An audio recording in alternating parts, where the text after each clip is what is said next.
This is the free audiobook of Elemental Power. If you haven't heard the previous chapters, you'll find the link to the playlist in the description below. You can start at chapter 1 or just pick up where you left off. Book 1, Shattered. Chapter 19, Having a Ball. Hours later, Gaia came in and clapped her hands, making us both sit up at attention, now wide awake. The storm had passed, dusting the world afresh with white diamonds. The afternoon sun lit the sparkles and set them twinkling through the window. "There will be a ball tonight," she announced. Several gnome women came in through the doorway behind her, holding bundles of clothing. "Here are some choices of attire for you. You will find everything you need, I believe. If you require something else, please step outside and tell one of the attendants. I will be busy with preparations. People from every land have arrived to see you. They've been coming since Warlord's Day. Worm decreed that we should have a ball tonight just moments ago, and there is so much to be done." The other gnomes laid the bundles on the bed and left us. A large wooden box piqued my interest, being that it looked exactly like a pirate's treasure chest. I opened it to find little pots of makeup colors, hair ribbons, jewelry, and scented oils. I squealed with delight, jumping up and down and clapping my hands. "Woohoo! You get to see me all gussied up." "What?" he asked, digging through a stack of men's formal wear. I laughed at the breakdown in dialect. "Gussied up," I said, pulling a green silk gown from the stack and swirling it in front of me. "Painted, dolled." "I see," he said, pulling a coordinating dark brown suit with a green vest and tie from the stack.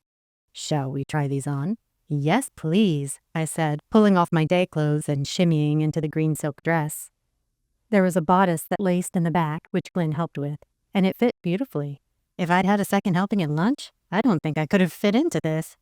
"You look wonderful. Don't look at me until I'm ready." I sat on the edge of the bed, facing the huge picture window. I was excited to see him deaded up, too. "All right, you can look now." I turned and ogled. He was a living dream. The brown somehow made the blue of his eyes deeper, richer, and made the gold flecks shimmer. His hair also seemed just a bit darker.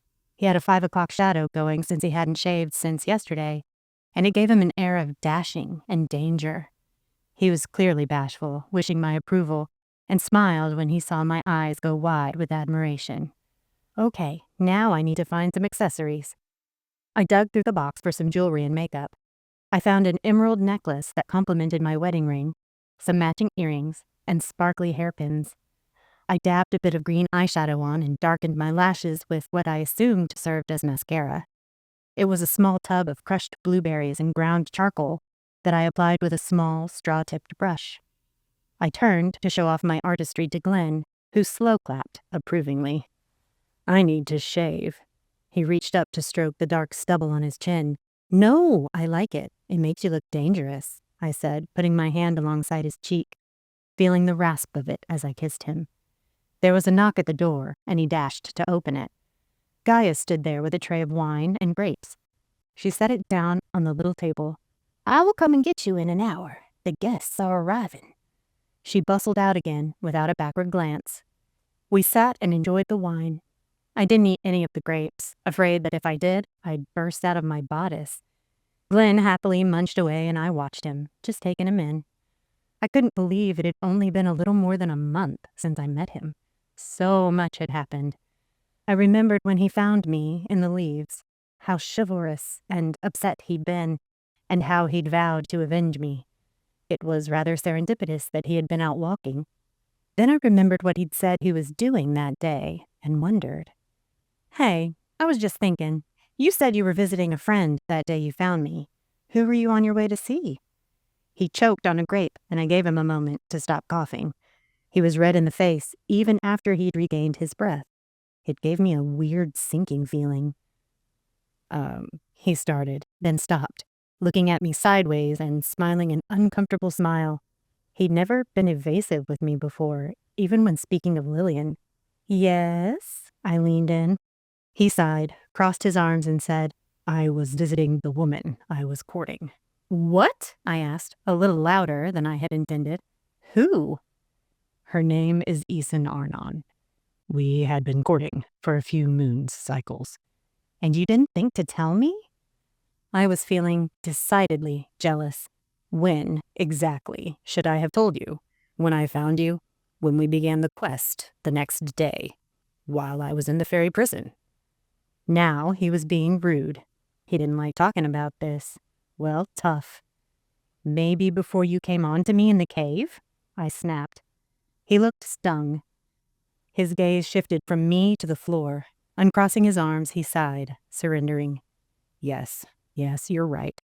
I should have told you before then. I'm sorry. Were you gonna marry her? I didn't want to forgive just yet, but didn't know why. He sighed again. His arms dropped heavily to his sides as he stared up at the ceiling. Yes.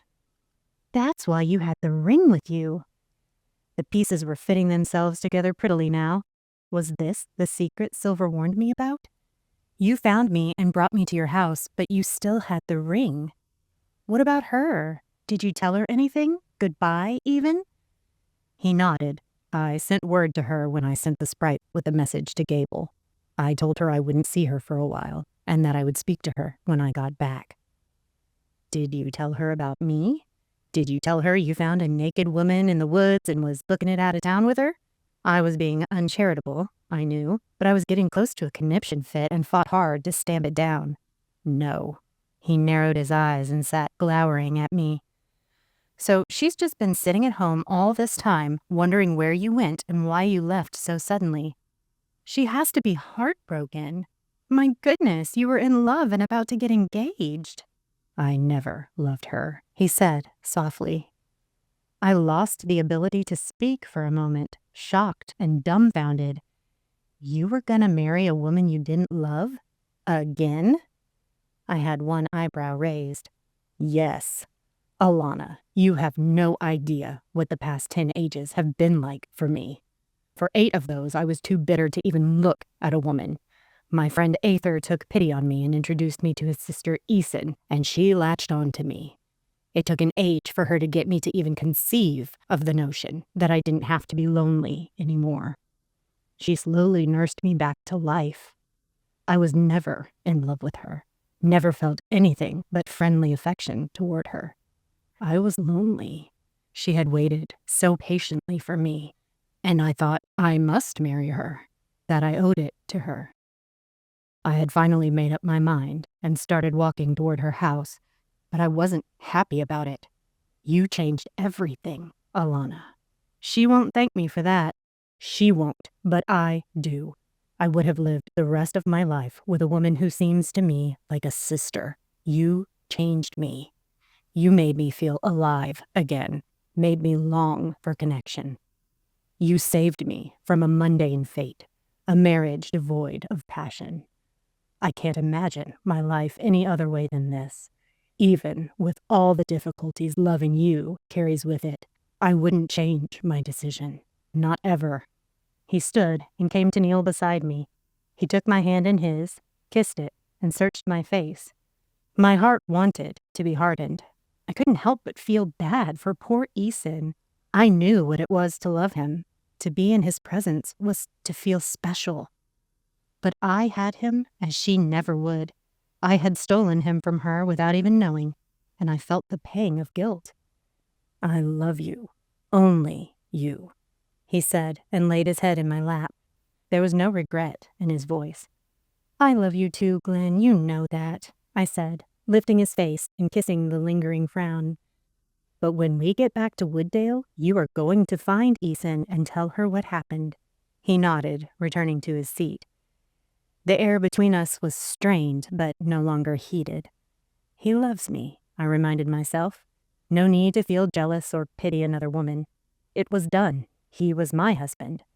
I allowed that knowledge to dig itself a burrow deep within my soul like a tiny kitten. I met his eyes and smiled kindly. He matched it, relieved. Gaia came through the door.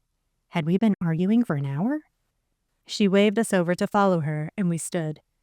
We came eventually into an enormous room.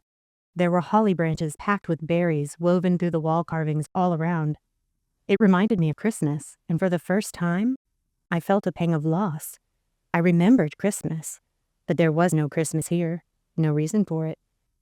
This entire room was carved out of the cliff, all in one piece. There was a throne up on a platform carved out of the same stone as the floor.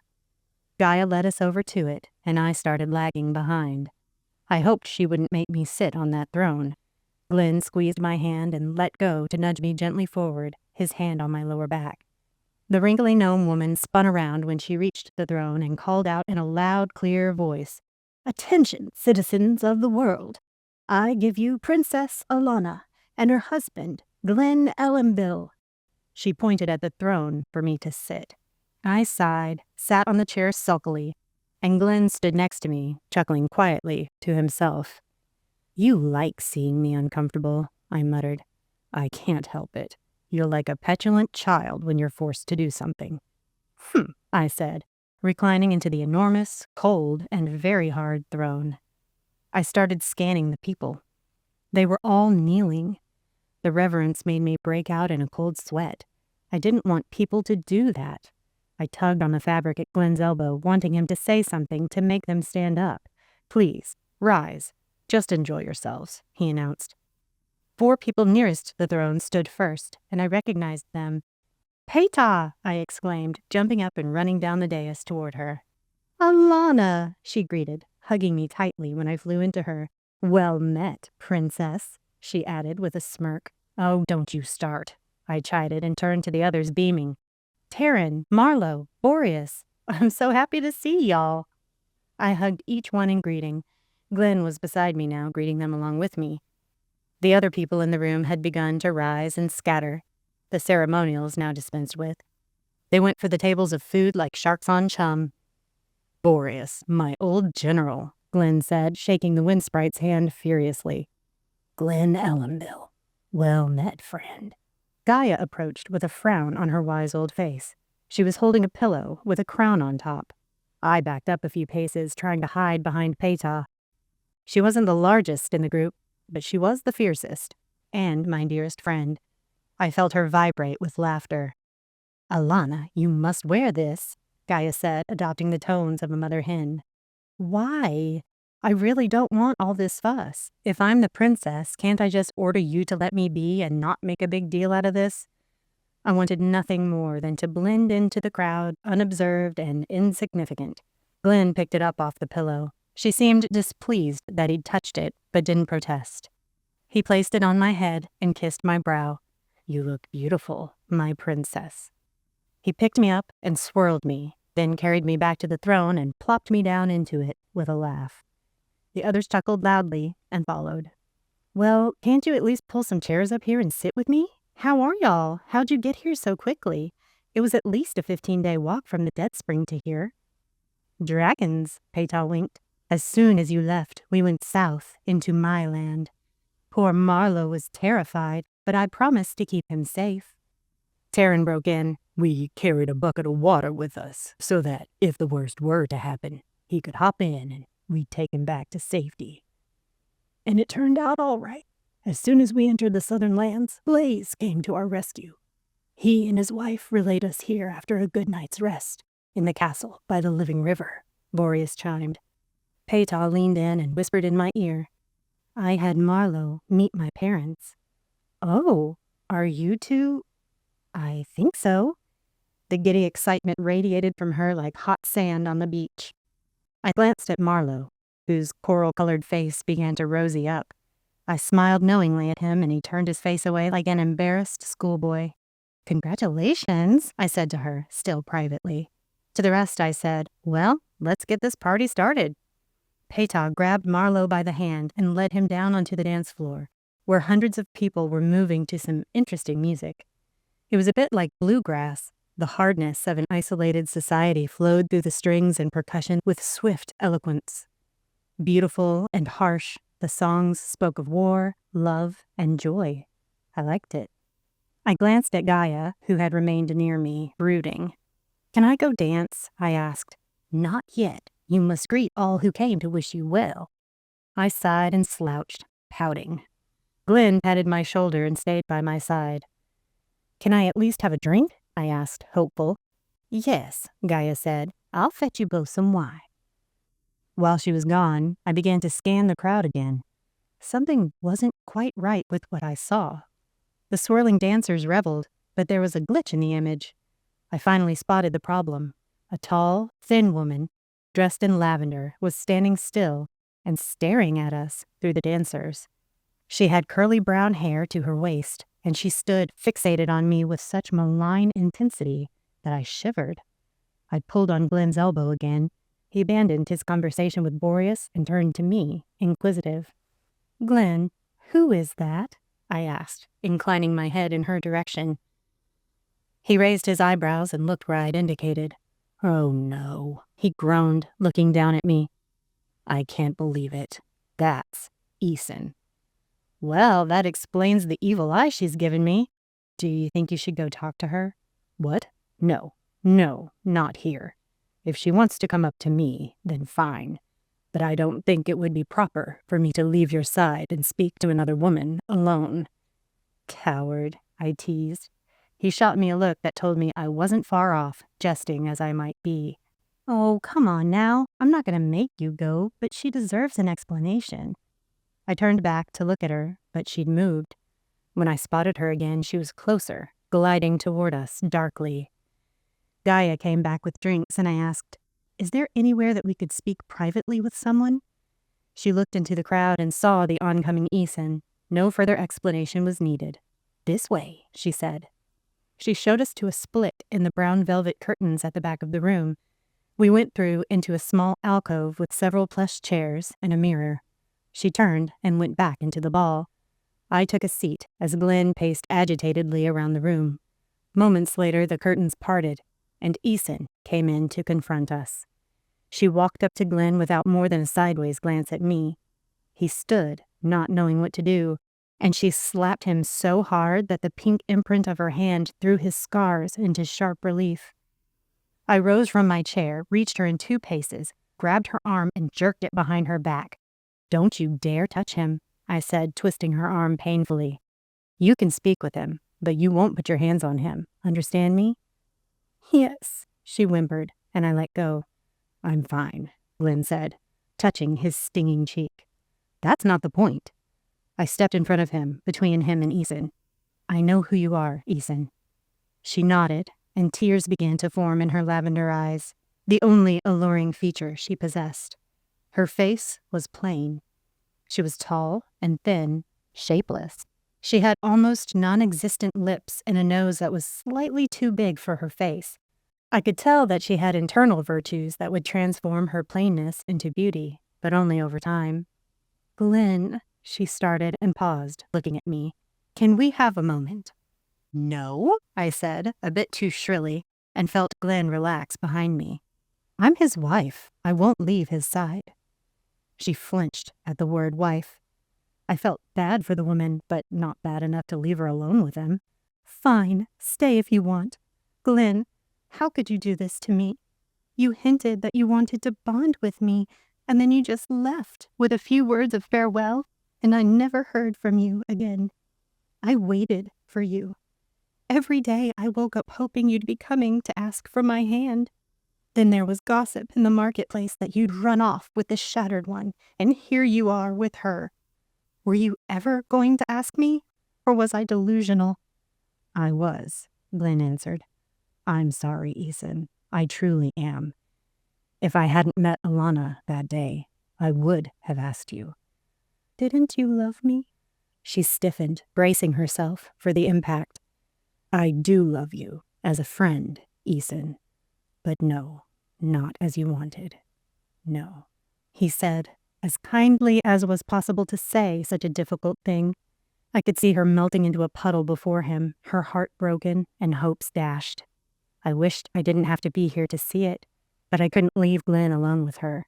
Hell hath no fury and all that. "I'm sorry," he said.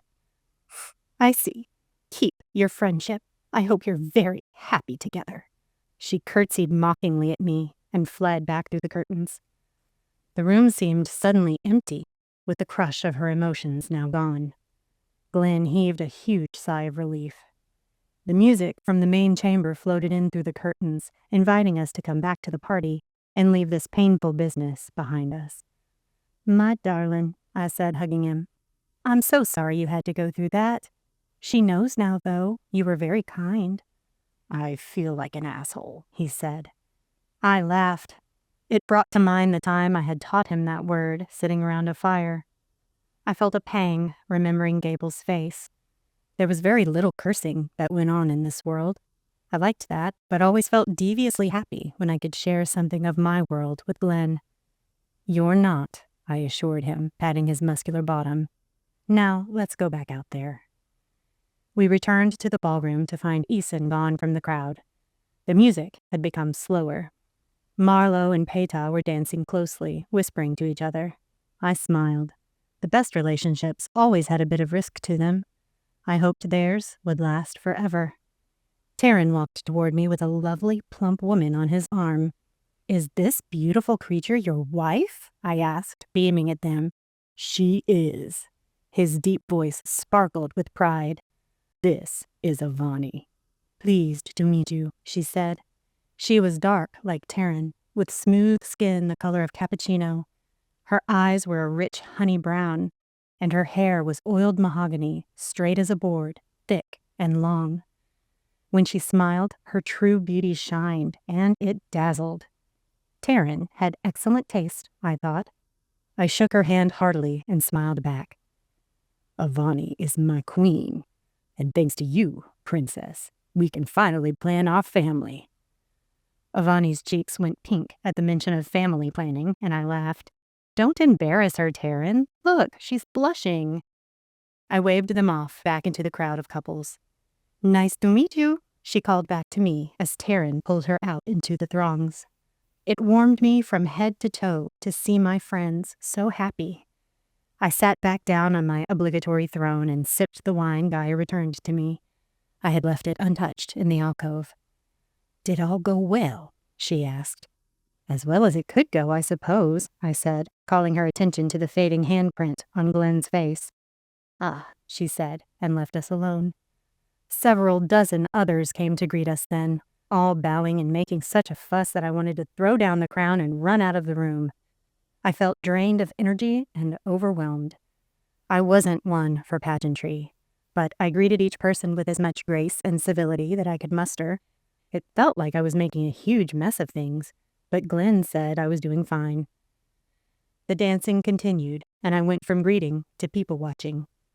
There were as many shapes and sizes in this world as in mine. Fat and thin, short and tall, striking and plain, all swirling together in time to the music. There were smiles and ripples of laughter. The room bubbled with the melody of happiness. I wanted to be down there with them, dancing with my love, enjoying the ball. Oddly, I felt pity for the real monarchs, the ones born into privilege and forced to pay this price their whole lives. I wanted nothing to do with fame, and yet here I was, in a role predestined for me long ago, without my consent. But I chose this, I reminded myself, when I chose Glenn. The night wore on and on. My bottom hurt from sitting on the throne, and finally I stood up, grabbed my elf, and headed for the dance floor. A new song began to play, a wild-sounding fast song full of fiddle, and we danced like crazy people to it. Peta and Marlowe came to join us, followed by Taryn and Avani, then Boreas and his wife, who I hadn't met yet. We all crazy danced together, and after such silliness and laughter, I felt recharged completely, ready to get back to the quest at hand. Gaia was scowling at us from the vicinity of the throne, but I didn't care. I was having a blast. My friends were with me, friends who knew me for who I was, not just what I was supposed to be. There was a bond between us stronger than any I'd had in my other life, I was sure. That life seemed so faded and unreal compared to the brilliance of this world. The music ended. We all collapsed into a fit of raving giggles, exhausted and elated. Boreas introduced Glenn and I to his wife, Aura, who greeted us warmly. She had a fun streak in her that I liked, and had led us in some of the more ridiculous dance moves. They wandered off, and Glenn pulled me in closely as a slow song began. I was much better at silly dancing than at the serious stuff. I never went out much, keeping my distance from men in my old life. The movements felt foreign, but the dance was part of me, of us. He led, and I followed, swaying easily with him, floating around the room, light and flitting. He kept his eyes on mine, never wavering, sensing where to go. He was wordlessly eloquent, speaking volumes, but silently, his eyes staring into my soul. I felt exposed and vulnerable, the intensity of his love for me almost too much to take. The music ended, and the room erupted in applause. Looking around, I saw that everyone had stopped to watch us. I had been so engrossed in Glenn that I hadn't even noticed we were the center of attention. I immediately became embarrassed, my face going the color of beets and heat rising with it. He held me tight, sensing that I wanted to bolt for the door. He led me back up to sit on the throne and stood beside me, holding my hand. Everyone was still looking at us, and I felt physically ill. I wanted to lie down. I was about to pass out. Gaia came to my rescue, though, stepping in front of me to face the crowd and clapping loudly. "Thank you, everyone, for attending tonight. It's time for the Ellenbills to get some rest. Feel free to stay and enjoy the festivities," she announced, ceremoniously plucking the crown from my head. Glenn helped me to my feet, and we followed Gaia back to our room. When I shut the door, and everything scary was left outside, I heaved an enormous sigh of relief. Glenn laughed, coming to my side and gripping me around the waist. He rocked me back and forth for a moment, as if we were dancing, lifting me off my toes. Eventually, we really were dancing. There were no instruments to meter our movements, but the song came from our hearts. I held him close, my face pressed against his chest, hearing the heartbeat I loved so much and had almost lost. I breathed in deeply, reveling in the warm, woodsy scent of him. He picked me up, holding me in his arms so my feet were no longer touching the floor. I felt like I was flying. Then I smelled something, felt it too, and the hair lifted on the nape of my neck. If you enjoyed this chapter, please give it a like and/or a comment. And if you think someone else might enjoy the story, please share with them the first chapter. If you subscribe and turn the notification bell on, you'll be the first to know when the new chapter is released.